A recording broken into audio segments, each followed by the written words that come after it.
Hello friends, चलिए हम लोग स्टडी करने वाले हैं एम्ब्रियो के बारे में। ठीक है, एम्ब्रियो जो है क्या होता है तो देखते हैं यहाँ पर एम्ब्रियो के बारे में 2.4.2 में एम्ब्रियो के बारे में स्टडी करना है। यह एम्ब्रियो सैक के माइक्रोपाइलर इंड पर डेवलप होता है जहाँ पर जाइगोट स्थित होता है। देखिए यह जो एम्ब्रियो होता है एम्ब्रियो सैक के माइक्रोपाइलर इंड पर डेवलप होता है जहाँ पर जो है जाइगोट स्थित होता है। ठीक है, अधिकतर जो जाइगोट होते हैं तभी डिवाइड होते हैं जब कुछ इंडोस्पर्म का निश्चित अमाउंट बन जाता है। यह एक एडेप्टेशन है जिससे डेवलपिंग एम्ब्रियो को सुनिश्चित न्यूट्रिशन मिल सके। सीड्स जो होते हैं अलग अलग होते हैं, सीड्स जो होते हैं वो अलग अलग होते हैं, फिर भी मोनोकोटिलीडन तथा डाइकोटिलीडन में एम्ब्रियो डेवलपमेंट एम्ब्रियोजेनिक की अर्ली स्टेज जो है वह समान होती है। ठीक है, उसके बाद देखेंगे नेक्स्ट।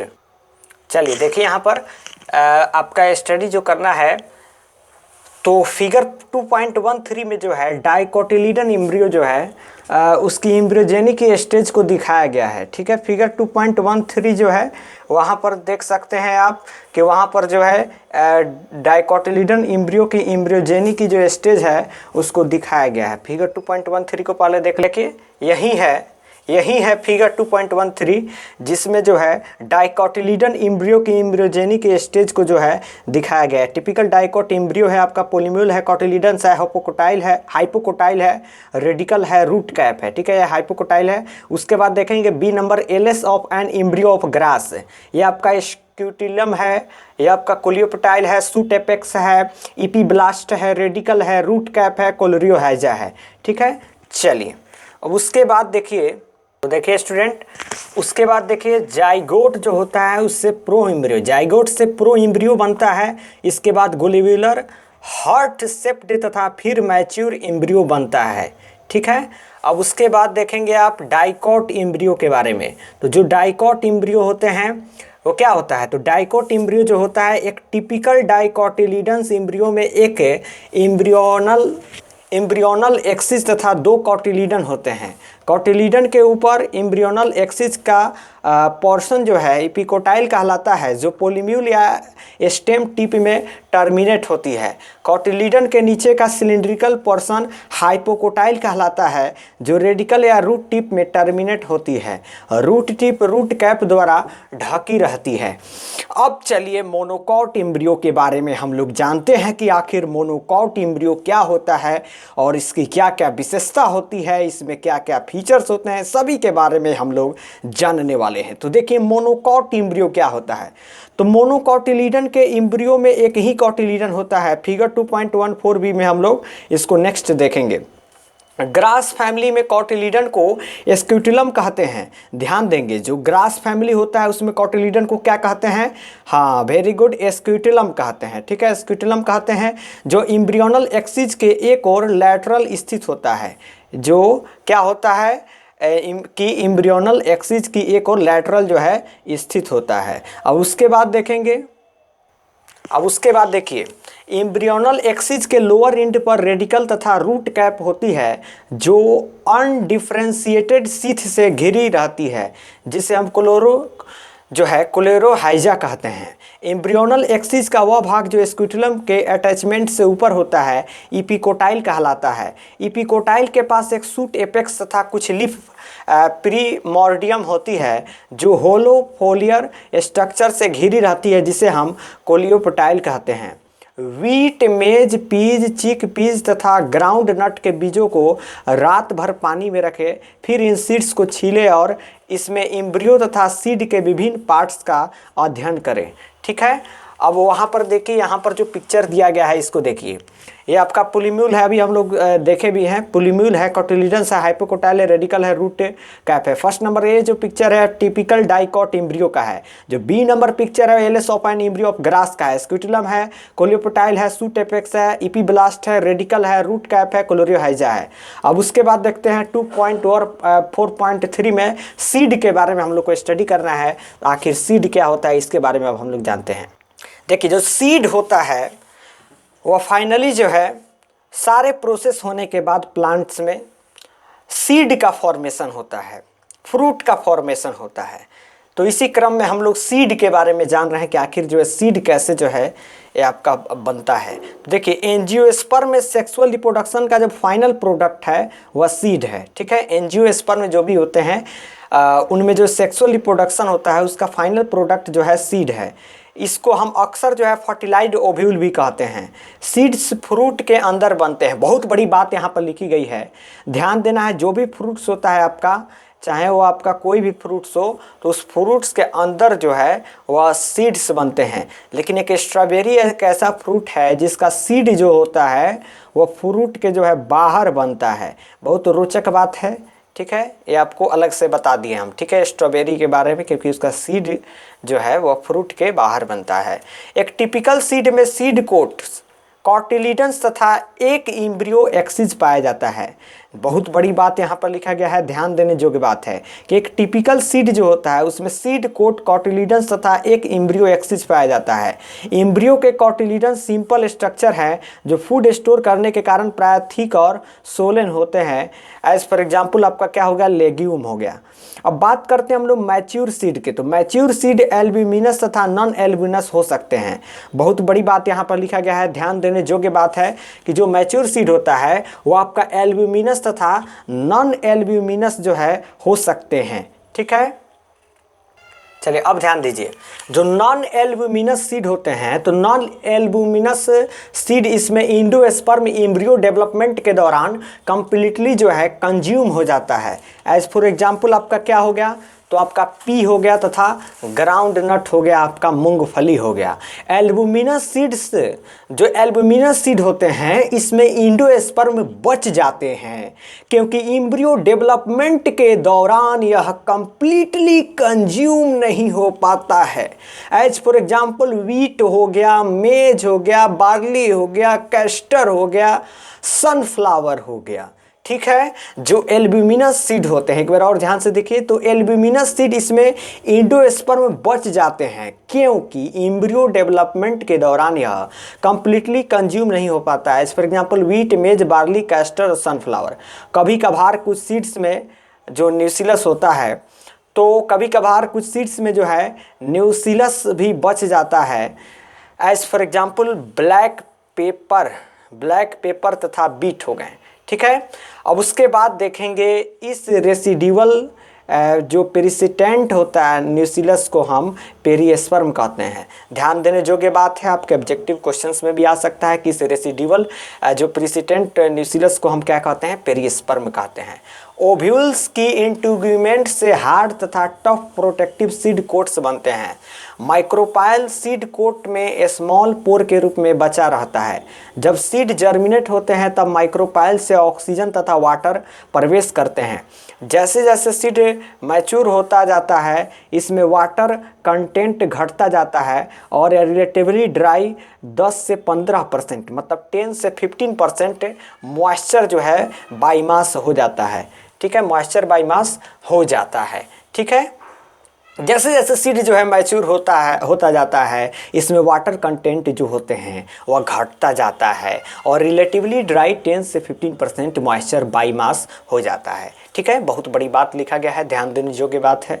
अब देखिए एम्ब्रियो की जनरल मेटाबॉलिक एक्टिविटी स्लो हो जाती है था एम्ब्रियो एक इनएक्टिव स्टेट में आ जाता है। इसे हम डोरमेंसी कहते हैं। क्या कहते हैं, तो इसे हम डोरमेंसी जो है कहते हैं। अब उसके बाद देखेंगे फेवरेबल कंडीशन, जैसे कि एडिक्वेट मॉइस्चर, ऑक्सीजन तथा सूटेबल टेम्परेचर हो तो सीड जर्मिनेट हो जाते हैं। अब देखिए फेवरेबल कंडीशन होगा जैसे कि आपका एडिक्वेट मॉइस्चर होगा, ऑक्सीजन होगा तथा सूटेबल अगर टेम्परेचर होगा तो सीड जो है जर्मिनेट हो जाता है, अंकुरित हो जाता है। जैसे जैसे ओव्यूल सीड में मैच्योर होता है वैसे ही ओवरी फ्रूट में विकसित हो जाती है। ध्यान देने योग्य बात है कि जो ओव्यूल होता है, जैसे जैसे ओव्यूल जो होता है सीड में मैच्योर होते हैं मतलब डेवलप होते हैं, तो वैसे ही ओवरी जो है फ्रूट में विकसित हो जाती है। ओवरी क्या होती है, तो फ्रूट में विकसित हो जाती है। ओव्यूल से सीड का बनना और ओवरी से फ्रूट के बनने की दोनों प्रक्रियाएं जो है साथ साथ होती है। मीन्स जो सीड बनता है ओव्यूल से और फ्रूट बनता है ओवरी से, ये दोनों जो बनने की प्रक्रियाएं जो है साथ साथ होती है। ओवरी की वाल से, जो ओवरी होती है उसके वाल से फ्रूट की वाल बन जाती है जो पेरिकार्प कहलाती है। जो ओवरी होती है उसके वाल से, ओवरी की वाल से फ्रूट की वाल बन जाती है जो पेरिकार्प कहलाती है। फ्रूट तो फेलेसी जैसे गुआवा हो गया, अमरूद हो गया, ऑरेंज संतरा तथा मैंगो आम, ड्राई जैसे ग्राउंड नट हो गया, मूंगफली तथा मस्टर्ड सरसों हो गया भी हो सकते हैं। फ्रूट तो फेलेसी जैसे गुआवा, ऑरेंज तथा मैंगो, ड्राई जैसे ग्राउंड नट तथा मस्टर्ड भी हो सकते हैं। कई फ्रूट्स में सीड्स के डिस्पर्सल की मैकेनिज्म भी पाई जाती है। अधिकतर प्लांट्स में जिस समय पर फ्रूट ओवरी से डेवलप होते हैं उसी समय अन्य फ्लोरल पार्ट नष्ट होकर गिर जाते हैं। कुछ स्पेसीज जैसे एप्पल हो गया, स्ट्रॉबेरी हो गया और कैशू इत्यादि में थैलमस से फ्रूट बनते हैं। ऐसे फ्रूट्स को हम फॉल्स फ्रूट कहते हैं। ये आपके सब्जेक्टिव का भी क्वेश्चंस है कि फॉल्स फ्रूट्स किसे कहते हैं। ठीक है, आपके बोर्ड एग्जाम में क्वेश्चन से आते हैं कि फॉल्स फ्रूट्स किसे कहते हैं। तो ध्यान दीजिए, अधिकतर प्लांट्स में जिस समय पर फ्रूट ओवरी से डेवलप होते हैं उसी समय अन्य फ्लोरल पार्ट जो है नष्ट होकर गिर जाते हैं। कुछ स्पेसीज जैसे एप्पल, स्ट्रॉबेरी और कैश्यू इत्यादि में थैलमस से फ्रूट बनते हैं। ऐसे फ्रूट्स को हम फॉल्स फ्रूट्स कहते हैं। अधिकतर फ्रूट्स केवल ओवरी से डेवलप होते हैं जिन्हें हम ट्रू फ्रूट्स कहते हैं। अधिकतर जो भी फ्रूट्स होते हैं केवल ओवरी से डेवलप होते हैं जिन्हें हम ट्रू फ्रूट्स कहते हैं। लगभग सभी स्पेसीज में फ्रूट फर्टिलाइजेशन से बनते हैं। अगर हम सभी स्पेसीज की बात करें तो जो फ्रूट होते हैं वो फर्टिलाइजेशन से बनते हैं, लेकिन कुछ स्पेसीज में फ्रूट बिना फर्टिलाइजेशन के ही बन जाते हैं। इन्हें हम पार्थिनोकार्पिक फ्रूट कहते हैं। एज फॉर एग्जाम्पल बनाना हो गया। अब बनाना को देख लीजिए, बनाना को देखिए आप, जो भी बनाना होता है तो बनाना में क्या होता है, तो इसमें जो फ्रूट होता है बिना फर्टिलाइजेशन के ही बन जाता है। इन्हें हम पार्थिनोकार्पिक फ्रूट कहते हैं। ठीक है, as for example banana. Angiosperm में सीड कुछ एडवांटेज ऑफर करते हैं। हाँ, एंजियोस्पर्म जो होता है उसमें सीड जो होता है कुछ एडवांटेज जो है ऑफर करते हैं। पहला, पॉलिनेशन तथा फर्टिलाइजेशन जैसे रिप्रोडक्टिव प्रोसेस तो वाटर पर डिपेंड नहीं है, जबकि सीड फॉर्मेशन वाटर पर अधिक डिपेंड होता है। बहुत बड़ी बात लिखा गया है, ध्यान देने योग्य बात है कि पहला पॉलिनेशन तथा फर्टिलाइजेशन जैसे रिप्रोडक्टिव प्रोसेस तो वाटर पर डिपेंड नहीं है, जबकि सीड फॉर्मेशन वाटर पर अधिक डिपेंड होता है। इसके साथ ही सीड्स नए हैबिटेट में डिस्पर्सल के लिए कुछ बेटर एडेप्टिव स्ट्रेटेजीज जो है पाई जाती है, जो स्पीसीज के अन्य क्षेत्रों में बसने में मदद करती है। सीड्स में पर्याप्त रिजर्व फूड रहता है जो यंग सीडलिंग को जो है नरिश करता है जब तक कि यह फोटोसिंथेसिस न करने लगे। सीड का हार्ड कोट यंग एम्ब्रियो को प्रोटेक्शन देता है। सेक्सुअल रिप्रोडक्शन का प्रोडक्ट होने के कारण ये न्यू जेनेटिक कम्बिनेशन जो है बनाते हैं जिसमें वेरिएशन का निर्माण होता है, विभिन्नताओं का निर्माण होता है। सीड हमारे एग्रीकल्चर का आधार है। सीड जो है हमारे एग्रीकल्चर का आधार है, कृषि का आधार है। मैच्योर सीड में डिहाइड्रेशन तथा डोर्मिनेंसी का होना सीड्स के स्टोरेज के लिए महत्वपूर्ण है। इससे अब पूरे वर्ष फूड के रूप में प्रयोग किया जा सकता है तथा नेक्स्ट सीजन में फसल उगाने के लिए भी प्रयोग में लाए जाते हैं। अब देखिए, क्या आप सीड्स की एब्सेंस में एग्रीकल्चर की कल्पना कर सकते हैं? अब सोचिए कि अगर सीड्स का एब्सेंस हो जाता है, अनुपस्थिति हो जाता है, तो आप एग्रीकल्चर की कल्पना कर सकते हैं? या फिर वह सीड जो तुरंत जर्मिनेट हो जाता है तथा उसको स्टोर नहीं किया जा सकता है। बोलिए, क्या आप सीड्स की एब्सेंस में एग्रीकल्चर की कल्पना कर सकते हैं? बताइए, आपको बताना है। या फिर वह सीड जो तुरंत जर्मिनेट हो जाता है उसको स्टोर नहीं किया जा सकता है। हाँ, तो हाँ, अगर जो है एग्रीकल्चर में सीड नहीं होगा तो हम लोग एग्रीकल्चर की कल्पना भी नहीं कर सकते हैं। अगर सीड जो है एब्सेंस हो जाए, सीड को हटा दिया जाए, और वहीं अगर सीड जल्दी से फसल तैयार होता है, सीड रेडी होता है, तुरंत जर्मिनेट हो जाता है, तो इसको स्टोर नहीं किया जा सकता है अगर, तो हम लोग एग्रीकल्चर कहाँ से करेंगे, कृषि कहाँ से करेंगे जी। बीज के डिस्पर्सल के पश्चात सीड्स कितने समय तक जीवित रहता है, यह पीरियड भी बहुत अधिक वैरी करता है। ध्यान देंगे, सॉरी, कुछ सीड्स अपनी विएबिलिटी को कुछ महीनों में ही खो देते हैं। कुछ सीड्स ऐसे होते हैं, देखिए कुछ सीड्स ऐसा होता है सब जो अपनी विएबिलिटी को कुछ महीनों में ही खो देता है सब, ठीक है। अधिकतर स्पेसीज के सीड कई सालों तक जीवित रहते हैं, कुछ सीड तो कई 100 साल तक जीवित रहते हैं। यह बहुत पुराने जीवित सीड्स के कुछ रिकॉर्ड्स हैं।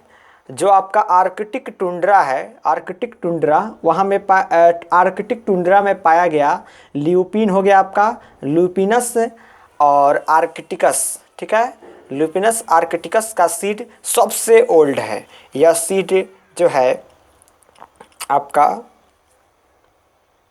10,000 मतलब 10,000 ईयर की डोरमेनेंसी के बाद जर्मिनेट हुआ तथा फ्लावर्स हैं। बहुत बड़ी बात लिखा गया है, 10,000 साल के बाद अगर कोई सीड से जर्मिनेशन होता है और फ्लावर आता है तो बहुत बड़ी बात लिखा गया है।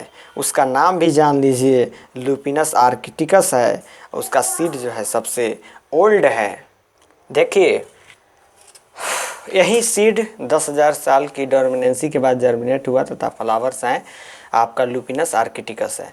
हाल ही का एक उदाहरण 2000 वर्षों ओल्ड विएबल सीड का है, जो डेट पाल्म आपका हो गया और आपका फोइनिक्स हो गया, डैक्टिलीफेरा का है, जो डेड सी के पास किंग हेरोड्स पैलेस की पुरातत्विक खुदाई, ठीक है, आर्चियोलॉजिकल एक्सकैवेशन के दौरान जो है खोजा गया था, ठीक है।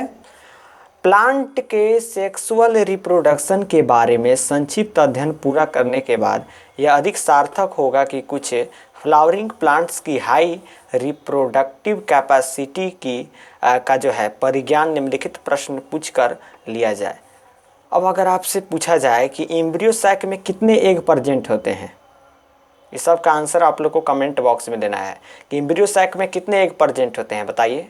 जो एक ओव्यूल होता है उसमें कितने एम्ब्रियो सैक होते हैं, बताइए। सबका आंसर आप लोग कमेंट बॉक्स में भेजेंगे, ठीक है। और सबका मैं आपको आंसर देखूंगा, कमेंट बॉक्स में आप लोग कमेंट करेंगे। एक ओव्यूल जो होता है उसमें कितने एम्ब्रियो सैक होते हैं, एक ओवरी में कितने ओव्यूल्स प्रेजेंट होते हैं, एक फ्लावर में कितने ओवरी प्रेजेंट होती है, एक ट्री में कितने फ्लावर प्रेजेंट होते हैं। और ऐसे ही क्या आप ऐसे कुछ प्लांट्स के बारे में सोच सकते हैं जिनके फ्रूट्स में सीड्स जो है अधिक मात्रा में मिलते हैं। ऑर्चिड प्लांट इसका एक अच्छा उदाहरण है, जिसके प्रत्येक फ्रूट में हजारों छोटे छोटे सीड्स पाए जाते हैं। ऑर्बेंची, ठीक है, ऑर्बेंची तथा एस्ट्राइगा जैसी पैरासिटिक स्पेसीज के फ्रूट में भी समान स्थिति होती है। क्या आपने कभी फाइकस का छोटा सा सीड देखा, बताइए। क्या आपने कभी फाइकस का छोटा सा सीड देखा है, बताएंगे आप लोग।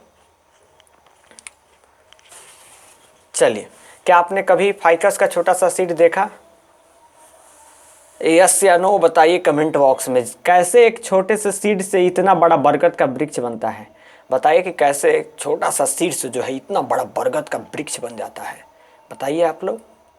सोचने वाली बात है। फाइकस का प्रत्येक वृक्ष जो है कितने